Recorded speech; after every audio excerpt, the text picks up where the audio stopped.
Esse é mais um corte da minha live ERC ao vivo, que acontece toda quarta-feira às 20 horas. E para assistir a live completa e ter acesso a mais conteúdo original, assine ERC+. O Francisco diz, olha, eu quero uma igreja pobre para os pobres. O João 23 tinha dito que a igreja quer ser de todos, mas ela quer ser principalmente a igreja dos pobres. Isso é João 23. Aí vem o Francisco e diz, eu quero uma igreja pobre para os pobres. E ele dá passos nessa direção. Ele recusa todos os ornamentos dos papas, ele recusa morar no palácio apostólico, nos apartamentos e aposentos papais, ele recusa as vestimentas, ele só veste branco. Ele não veste aquela pompa e circunstância, né? Por exemplo, uma das coisas mais emblemáticas é que ele usa o sapato preto dele de couro, que ele usava quando era arcebispo em Buenos Aires. Ele não usa o famoso sapato vermelho que o Bento XVI usava e que diziam que era um sapato, inclusive, Prada. O Francisco não, ele continua usando o sapato dele, basicão, que ele sempre usou. E ele mora na casa de Santa Marta, ele não mora lá no palácio. Então, ele faz esses movimentos. Eu tenho um amigo que acompanhou a vinda do Francisco ao Brasil e disse que foi uma correria no clero brasileiro, porque todo mundo tinha as joias e os ornamentos, as joias, né? Tudo de ouro. E o Francisco tinha tudo de prata. E aí não ficava bem o clero brasileiro ostentando ouro e o Papa prata. Então tiveram que correr atrás de utensílios e ornamentos de prata. Não sei se procede, mas eu acredito até que procede sim, essa informação. Então, quando o Francisco diz, olha, eu quero uma igreja pobre para o pobre, ele faz o caminho da vida coerente com a sua proposta. Eu quero ser uma igreja pobre para o pobre. Então ele, como Papa, fez esse caminho daí. Ele ele ressignifica a maneira como a igreja trata a teologia da libertação.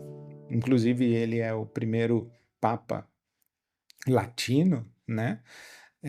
Latino do sul-americano, e ele conviveu com a teologia da libertação na década de 60, 70, 80, na Argentina, aqui na América do Sul, né? Então, quando ele é Papa, por exemplo, ele canoniza Oscar Romero.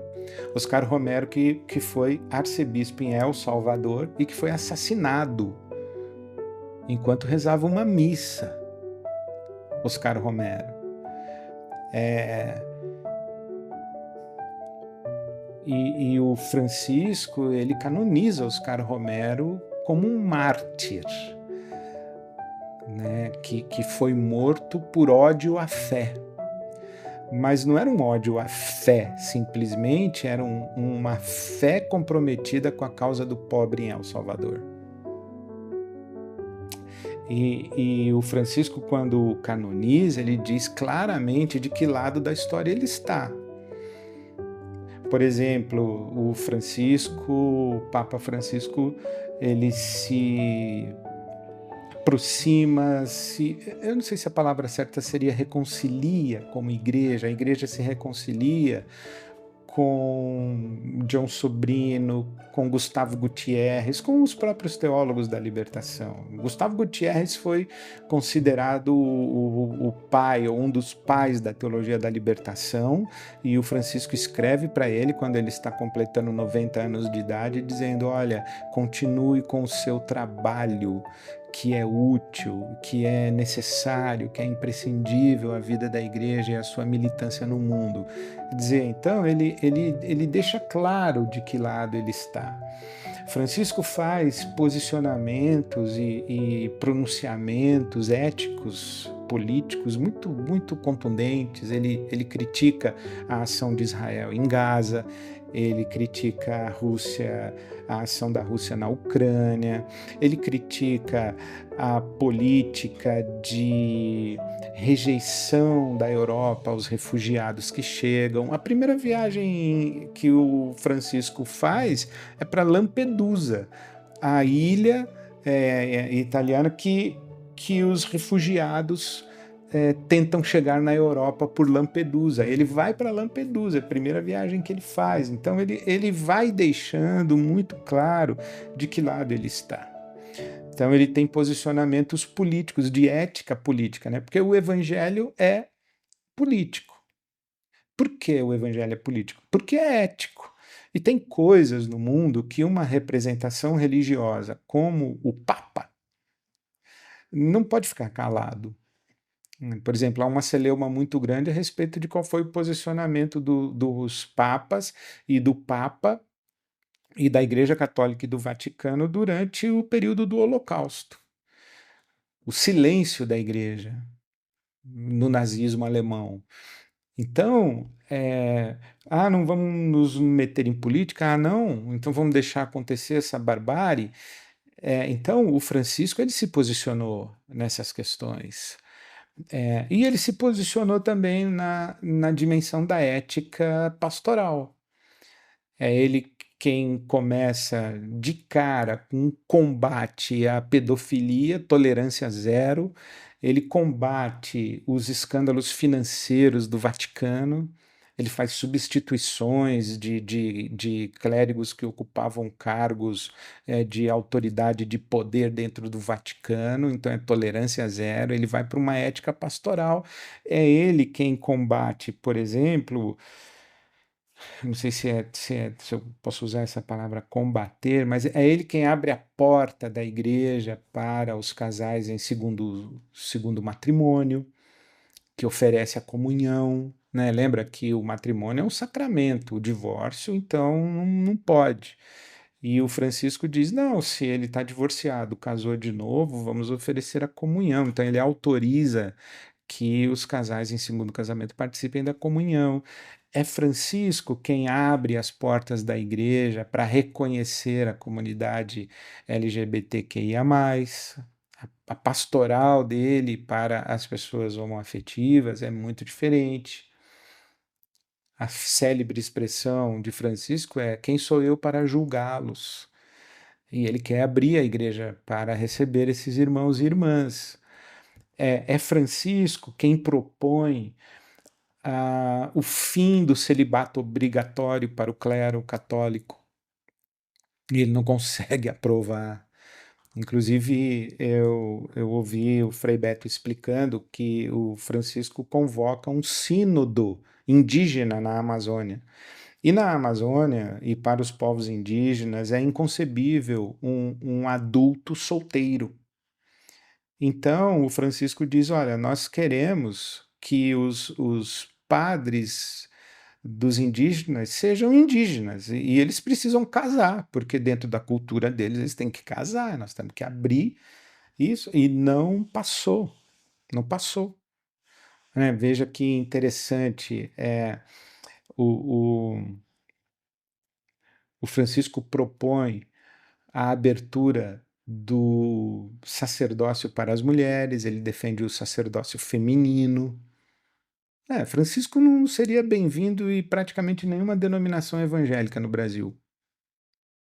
Não teria simpatias. Inclusive, o Francisco foi chamado de comunista e ele foi um papa que conviveu com polêmicas diariamente em função dos posicionamentos dele, e as hostes conservadoras do Vaticano sempre fizeram questão de hostilizá-lo e de colocar freios e brecar o espírito e a índole reformista de Francisco na, na, no fluir e na implementação do Concílio Vaticano II. Então, Francisco é uma figura notabilíssima, é um homem que marcou época e que entra para a história. E acredito que daqui a alguns anos nós vamos saber e vamos perceber ainda muito mais a respeito de Francisco, né? Por exemplo, o Francisco era absolutamente crítico do consumismo, do capitalismo, do neoliberalismo. Ele foi genial quando disse que o oposto da, o oposto da fé não é incredulidade, mas idolatria. E disse que o principal ídolo do mundo contemporâneo é o dinheiro. Então, ele sempre foi crítico a isso, condenou muito o consumismo, a cultura consumista do mundo ocidental e tudo mais. Então, que mais que eu tenho para falar? Ah, ele fez reforma no Colégio Cardinalício, porque ele indicou, né, os arcebispos que vão eleger o novo Papa. Quer dizer, na minha conta aqui, ó, 80% dos arcebispos, não, dos cardeais que elegerão um novo Papa foram indicados por Francisco. 80%. Isso significa 108 dos 135 votantes, porque só pode votar quem tem menos de 80 anos. Então, olha, 80% dos cardeais, o que nos dá uma certa confiança e esperança de que o novo Papa vai seguir os rumos de Francisco. É muito provável. E eu espero que sim mesmo. Ele fez uma mudança do eixo de poder da igreja, da Europa, para a, da Europa e América do Norte para a América Latina, Ásia e África. Então, tudo isso é Francisco. Então, eu pensando aqui no Francisco, eu lembrei do rei Acabe falando com Elias, o profeta. Quando Elias, o profeta, chega diante do rei Acabe, e Acabe diz assim: És tu o perturbador de Israel? E Elias, o profeta, diz: Não sou eu quem perturba Israel, é você, com a sua idolatria e com a sua promiscuidade. E eu acredito que sim, os conservadores diriam a Francisco: Você é um perturbador, você não nos dá trégua.